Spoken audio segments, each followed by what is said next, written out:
Many people have acquaintances. Even fewer people have friends. But it's extremely rare to find an enduring friend that will love you, pray for you, and do life with you, come what may. We were in what I'm going to call a union, the student center. And several of us had not gone to that university. We were sitting together, recognized each other from class.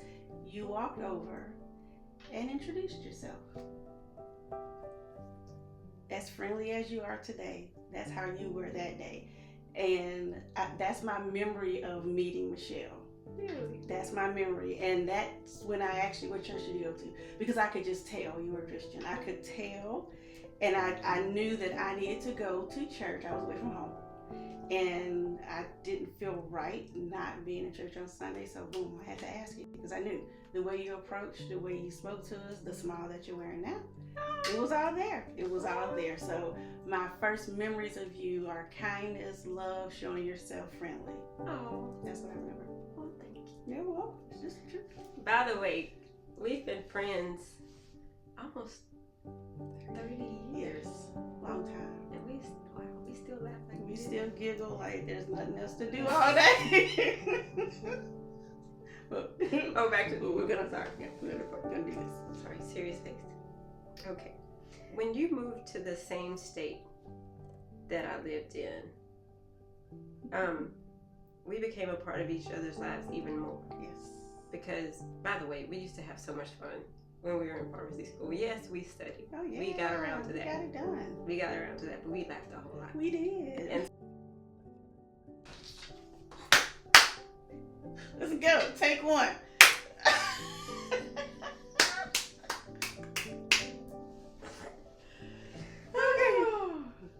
okay. I'm sorry. I'm trying not to. We good. We good. And so we decided to keep it going. Because whenever I graduated, you were still in pharmacy school, and I called and asked, would you consider moving up here where I am so I don't have to be by myself? And you were like, sure. No, my first No. No. Why would you ask me that? No. And my husband was willing. He was willing. And I was like, no, I want to go back home. I want to go back to my people. I want to go back home. And one day the Holy Spirit really did, just out the blue, say it was not a question. It wasn't even on my heart at the time. I was walking, praising the Lord, going to get the mail, and was just complimenting him on all of his beauty, what he has done with the sky and everything.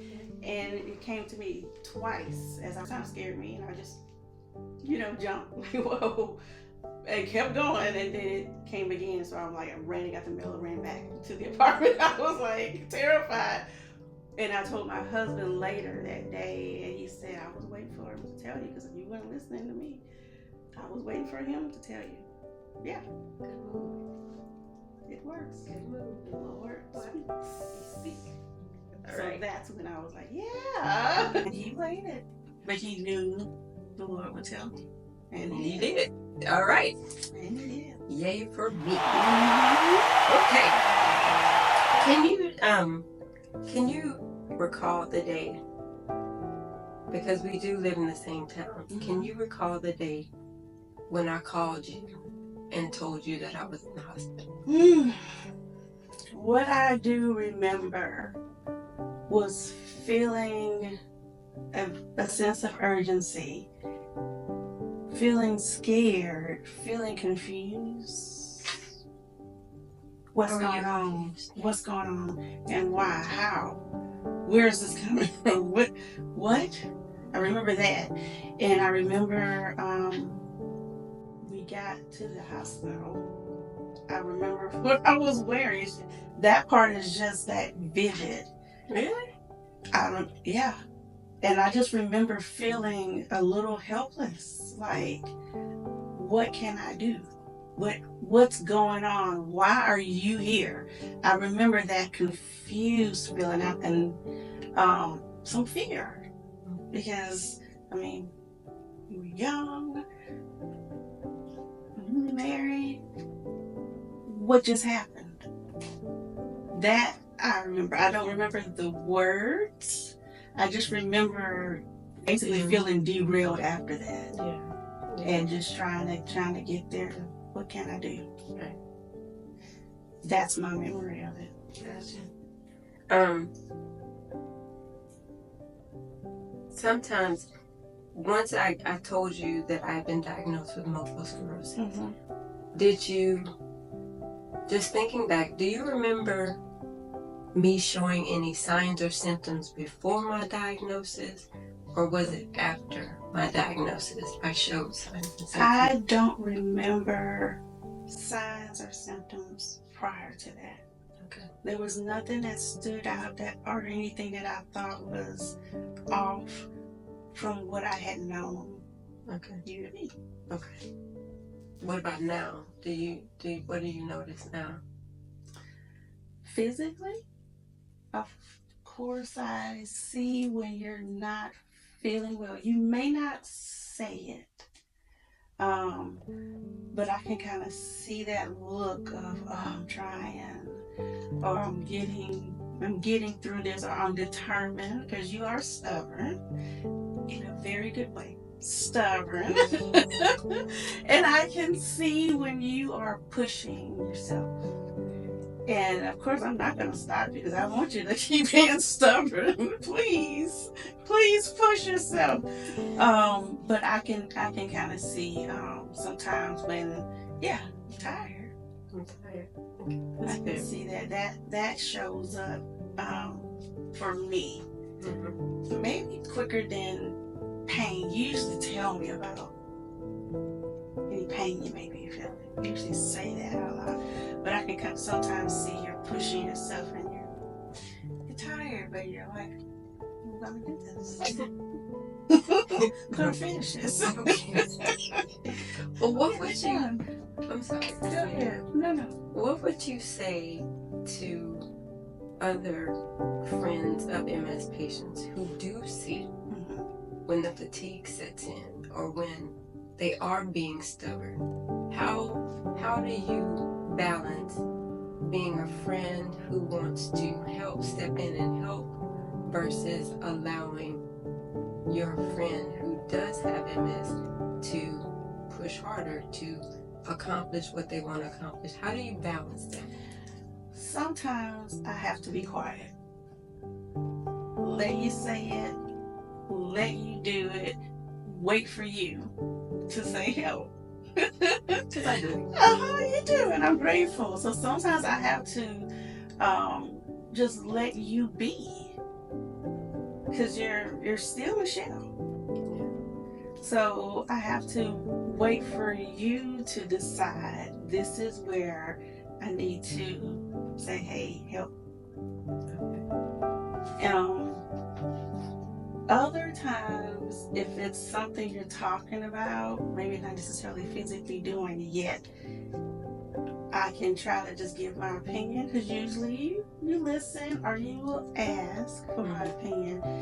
So I will definitely share it. So I just recommend for others, if you know that person, then you definitely work with them the way that you know you should work with them. If they need to just talk it out, if they need to vent, if they need to get out, let's go get ice cream, let's just hang out, make yourself available, be flexible, and be patient, because sometimes I do just want to say, give me that, let me do it. but you do that to me as well. And so I have to not try to give you special treatment, I guess is what I'm trying to say. Yes. You are MSChelle, you are very capable, and I just have to get out the way and not try to stop you from being stubborn. Right. Be stubborn. I understand. I just gotta scoot over and let you be, and when you say I'm ready for some help. Okay. That's fair. That's very fair. And that's very wise.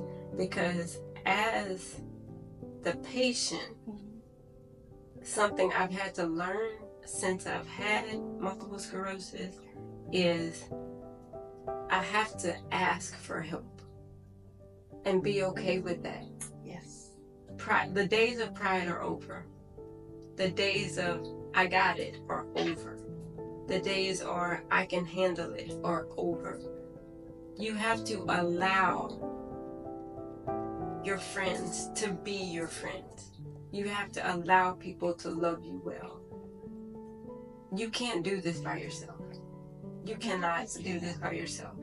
And you do give me freedom to like, no, I'm going to do this. I'm falling, but I'm going to do, no, you do, you give me freedom to do that. And I appreciate that. But at the same time, like you can see.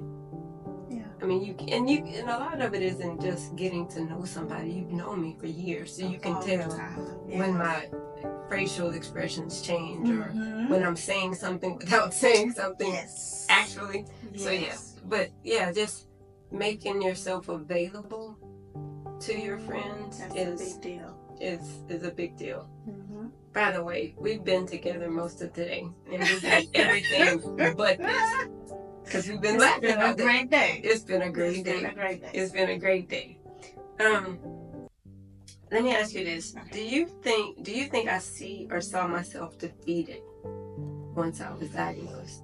I think in the beginning, a little wobbly, but determined. And I think further along, you hit a point where I could see you signing off.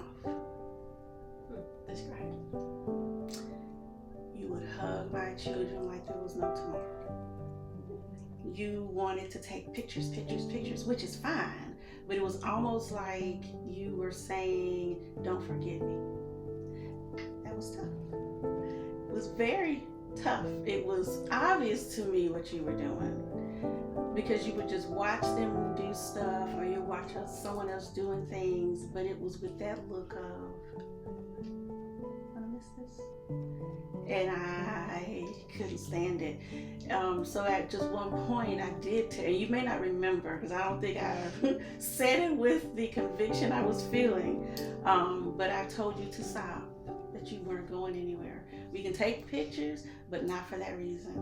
Not for that reason. So I had to little spank, little pushback to try to get you to stop with the poor me. You weren't saying it, but I saw it in your face, in your actions. Really? And so that one picture that I'm remembering, I took that one to work with me.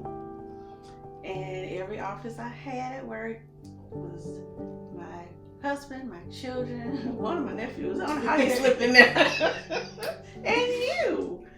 And it was you with my children when you were doing that hug thing. And it would just remind me to just pray for you throughout the day. So you were always on the wall. And so now that I don't work in an office, you're still in the office where I do work. But it was my reminder to just keep lifting you up in hopes that you would not get into that poor me and get stuck. I mean, I know you have to vent. You have to go through different phases. You have good days and bad days like everyone else, but I didn't want you to get stuck mentally, because that's the battleground. You needed to be fierce in the mind. Wow.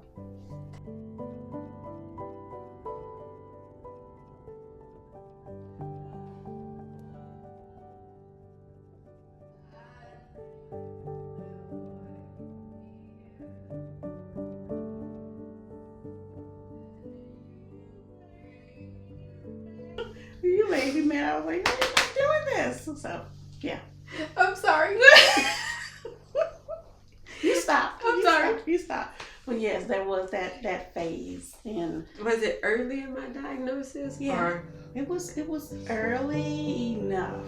I had both children by then. Yes, it was early. And early So enough. still early. Yeah, like the first third. Mm-hmm. Okay. Are there any words of wisdom you can give to friends of those newly or not so newly diagnosed with multiple sclerosis? Yes. Giving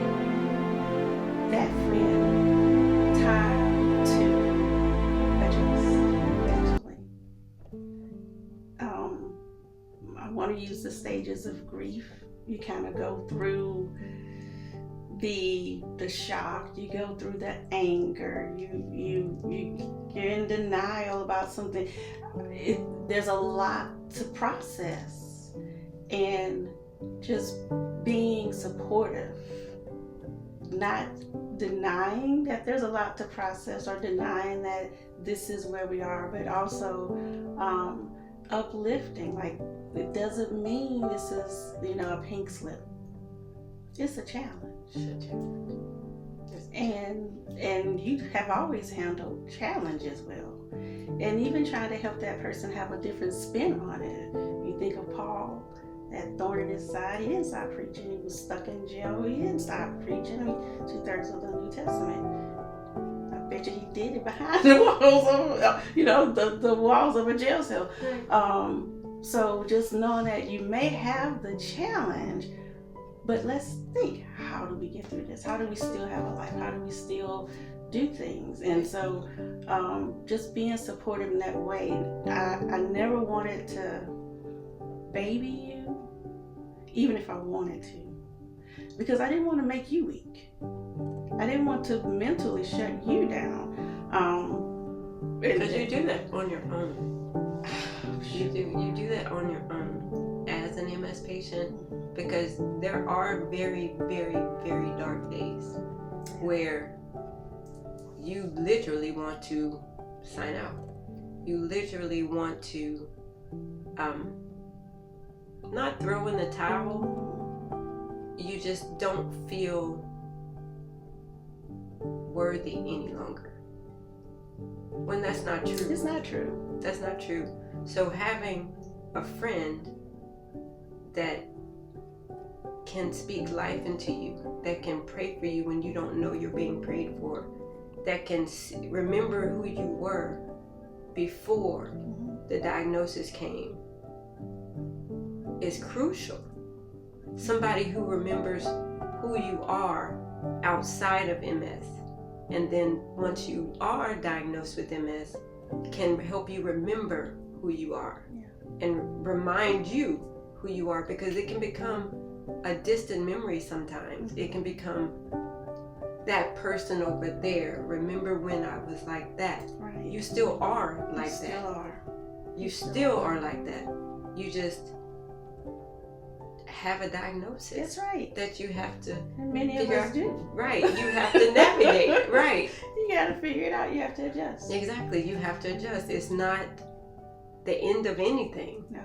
Matter of fact, it's the beginning of a whole new perspective of life. You had a lot of beginnings. A lot of beginnings. A lot of breakthroughs. A lot of accomplishments. Since then. Yes, you have. Since then. So. And I think that friend also needs to be a little stubborn, just like the one with the diagnosis.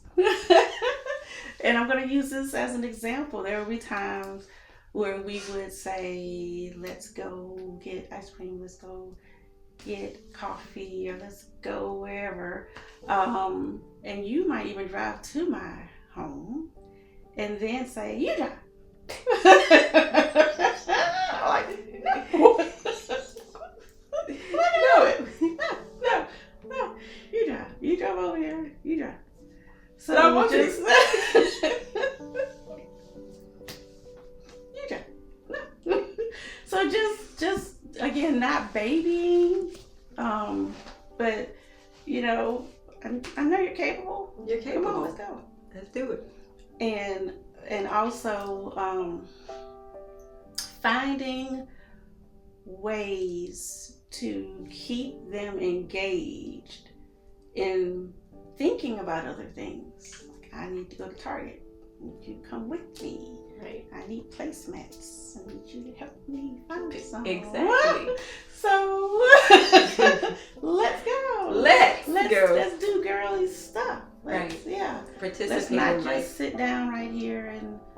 Exactly. I mean, not that that's a bad thing. We could Right. sit and talk and Google all day. Right. But yeah, let's make some memories. Let's go do something. And that should be a priority. Making memories. Still living your life. Still enjoying your life.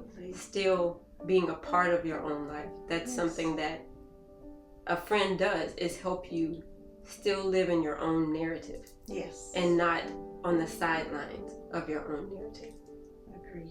So yes, I totally agree with that. And thank you for that. You're welcome. And what do you say when you don't know what to say to support?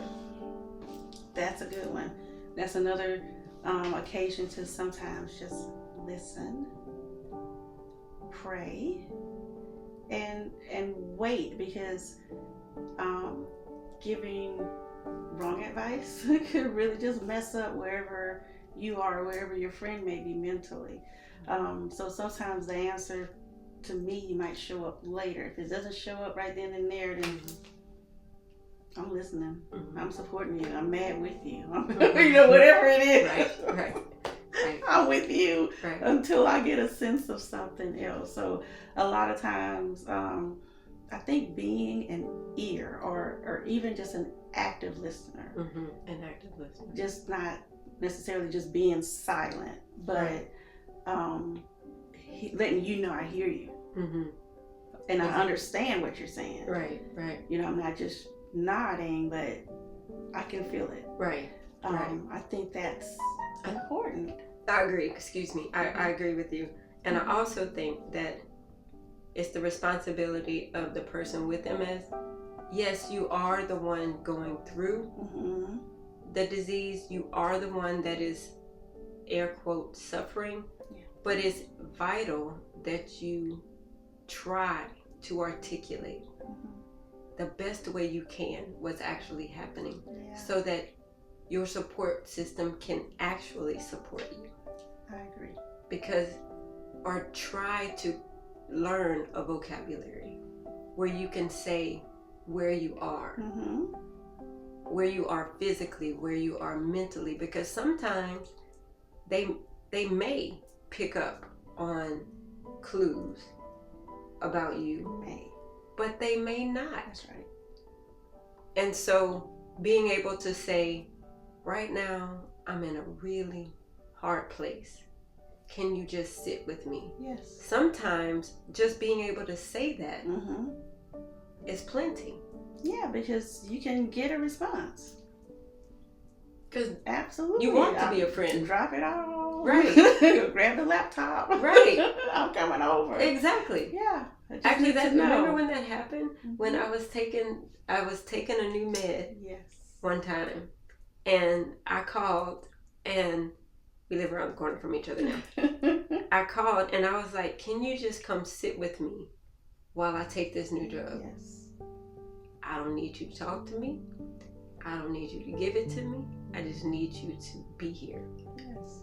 And you came over and you worked. I took the med and I went to sleep.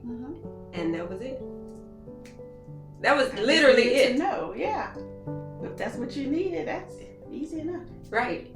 But it was a two-way situation. I had to ask. That's right. And you said absolutely. So that's what friendship is. It's two-way.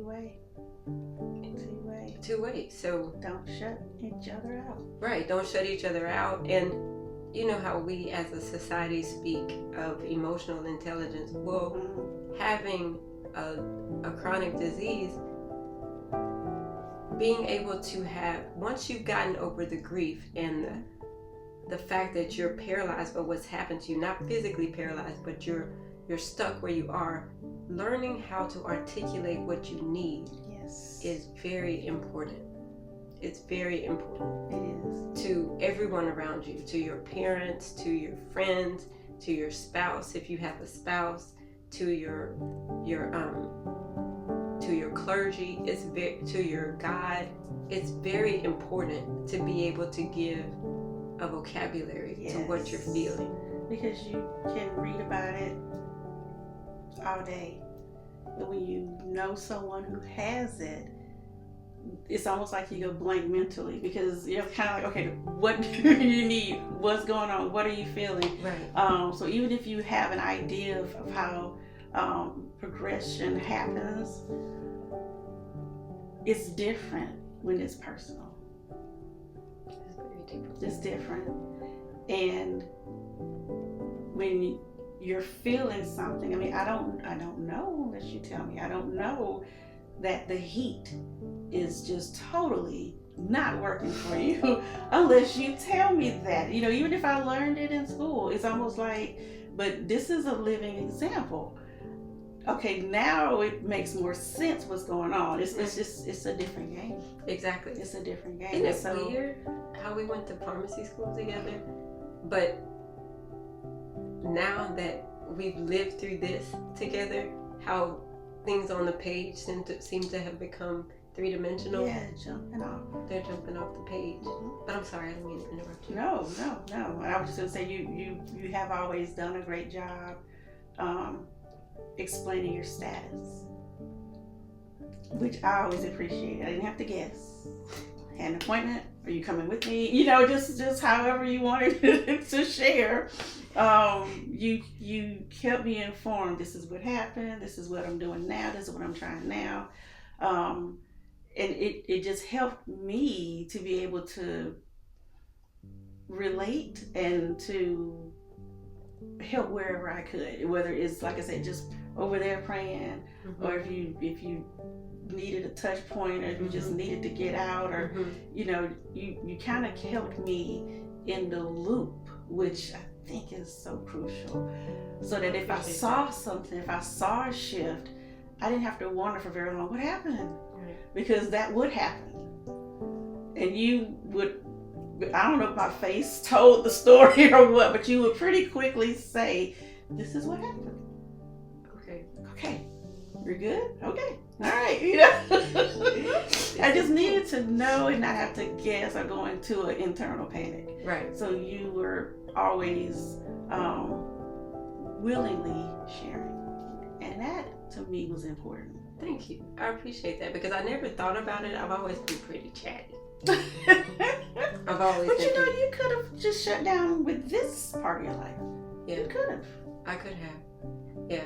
Because let's be clear, there is a tremendous amount of shame that goes with being one day normal and within a very short amount of time for some is over the course of years being completely functionally different.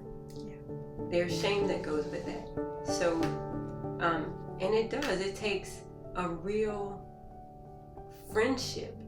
I mean, I happen to have a great family and great friends, great husband. So I feel free to share how I feel, but everybody doesn't have that. Yes. Where they feel free to share. But I would like to encourage you to find someone that you can be honest with. Yes. Your physician or doctor, however you call it, your roommate, your co-worker, your family, support groups that are out there. Find someone that you can be candid with, someone that you can share your journey with, because you need it. Yes. You can't do this by yourself.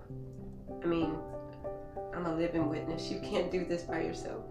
So if you are in a place in your MS journey where you are a friend of an MS patient, or you're actually the MS patient, write down in the comments things that you do to make your friendship work, or things that you've done to support your friend with MS, or things that you as the patient with MS that you've done to help your friend understand what's happening with you. I love to read what you guys talk about.